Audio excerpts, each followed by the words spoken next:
But seeing Balaram smile, Kṛṣṇa thought that Balaram had understood his mind in observing the breasts of the gopis, and he immediately became bashful. Well, this is a family show, so we're not going to discuss too much about this. But Balaram thought that, oh, these cowherd men, they don't know how strong Kṛṣṇa is. They think he's just an ordinary boy. They don't know actually who he is. Kṛṣṇa took it the other way. Oh, Balaram knows. Because Kṛṣṇa didn't like to discuss his affairs, even with Balaram. We talked about that yesterday. Number 37, protector of surrendered souls. Kṛṣṇa is the protector of all surrendered souls. Some enemy of Kṛṣṇa was enlivened with the thought that he didn't need to fear Kṛṣṇa, because if he simply surrendered unto him, Kṛṣṇa would give him all protection. Kṛṣṇa is sometimes compared to the moon, which does not hesitate to distribute its soothing rays, even on the houses of the Chandalas and other untouchables. You know that story from Ramayana, that when Ravana's brother had enough of Ravana's nonsense, you could see Ravana was leading the whole kingdom to destruction. What was his name? Vibhishan. Vibhishan, yeah. That he approached Lord Ramchandra, and he said, I want to come over to your side. This rascal Ravana is he's crazy. And so all the monkeys and the bears that were with Lord Rama, they were saying, no, don't trust this guy, he's a Rakshasa, he can lie, and maybe he'll cheat us, maybe he's a spy, and they were going on and on like this. And so Lord Rama then said something very wonderful. He said, anyone who even one time sincerely prays to me that, oh my Lord, I am surrendering completely unto you, and now I am yours, and please give me protection. He said, to anyone like this, from that moment on, I protect him completely. And my promise never proves false. It's very, very wonderful statement. He expresses this quality, that he's the protector. He says, Paritranaya Sarvana, I come to protect the devotees.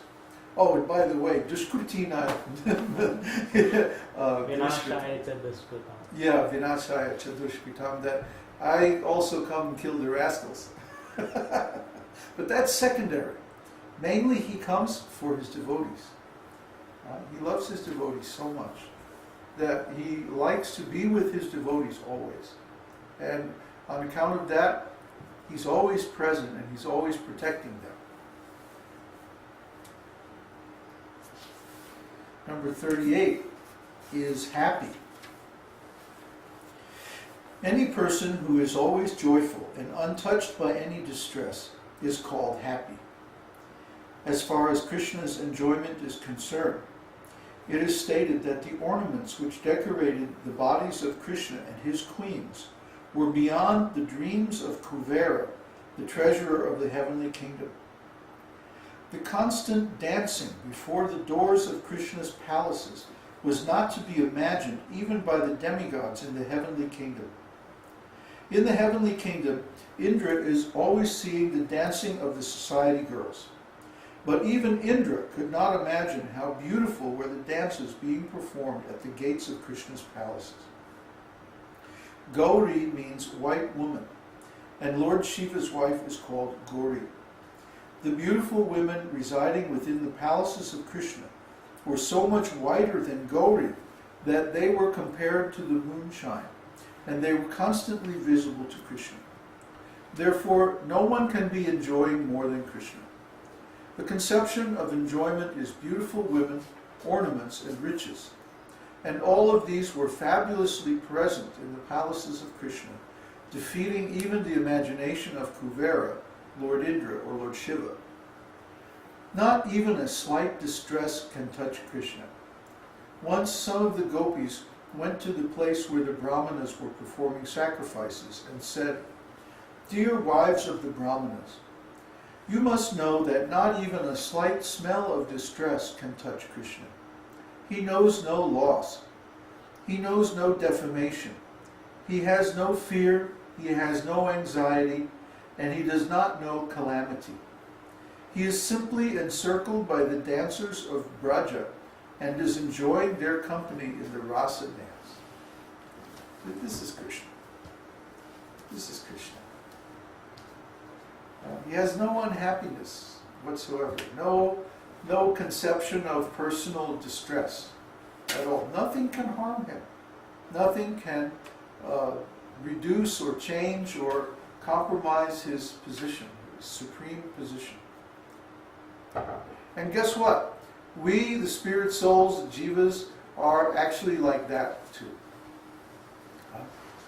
Like Krishna explains in 2nd chapter of Bhagavad Gita, that we are immortal, indestructible, unchangeable, and always the same. There's never a time when we did not exist, nor in the future shall any of us cease to be.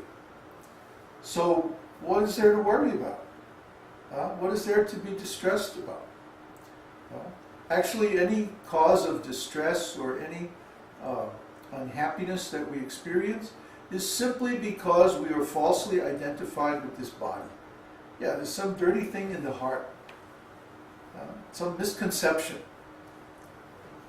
some misunderstanding, some ignorance. And this is the cause of our distress. Because if we actually understood the position that we are eternal, immortal, indestructible, unchangeable, and that Krishna is our constant friend and comes with us everywhere that we go, protects us, helps us, loves us, does everything for us. If we actually understood the position, then we would never be in distress, we'd never be in anxiety, we'd never be in pain, or we'd never be in suffering. Pain is inevitable. Because we are in these bodies, in this material world, and some things will happen to this body and we'll experience pain. That's going to happen. But suffering is optional. Suffering means that I identify with this body, and then I think when this body is hurt, that I am hurt. This is an illusion. This is ignorance. The only reason we suffer is due to this ignorance, this illusion that I am this body.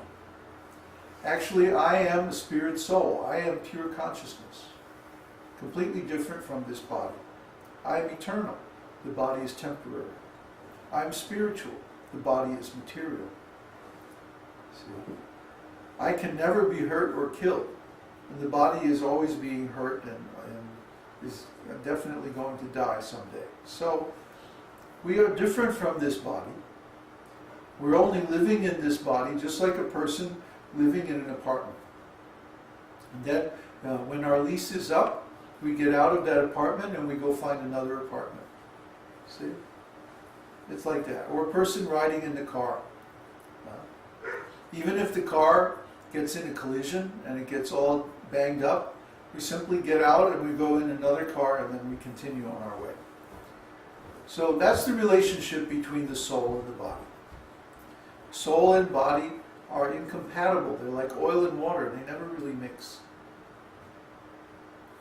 So we should be convinced of this, and we should practically understand it by realization also. Then there's no more suffering. No more lamentation. Number 39. Well-wisher of his devotees. It is said of Krishna's devotees that if they offer even a little water or a tulsi leaf in devotion to Lord Vishnu is so kind that he will sell himself to them. You see? How kind. Krishna's favoritism toward his devotees was exhibited in his fight with Bhishma. When grandfather Bhishma was lying at the point of death on the bed of arrows, Krishna was present before him. And Bhishma was remembering how Krishna had been kind to him on the battlefield. Krishna had promised that in the battle of Kurukshetra, he would not even touch a weapon to help either side. He would remain neutral. Although Krishna was Arjuna's charioteer, he had promised that he would not help Arjuna by using any weapons. But one day Bhishma, in order to nullify Krishna's promise, exhibited his fighting spirit so magnificently against Arjuna that Krishna was obliged to get down from his chariot. Taking up a broken chariot wheel, he ran toward Grandfather Bhishma as a lion runs toward an elephant to kill it. Grandfather Bhishma remembered this scene, and he later praised Krishna for his glorious favoritism toward his devotee Arjuna, even at the risk of breaking his own promise. Well, we've discussed this several times, and this is a wonderful quality of Krishna. See, an ordinary moralist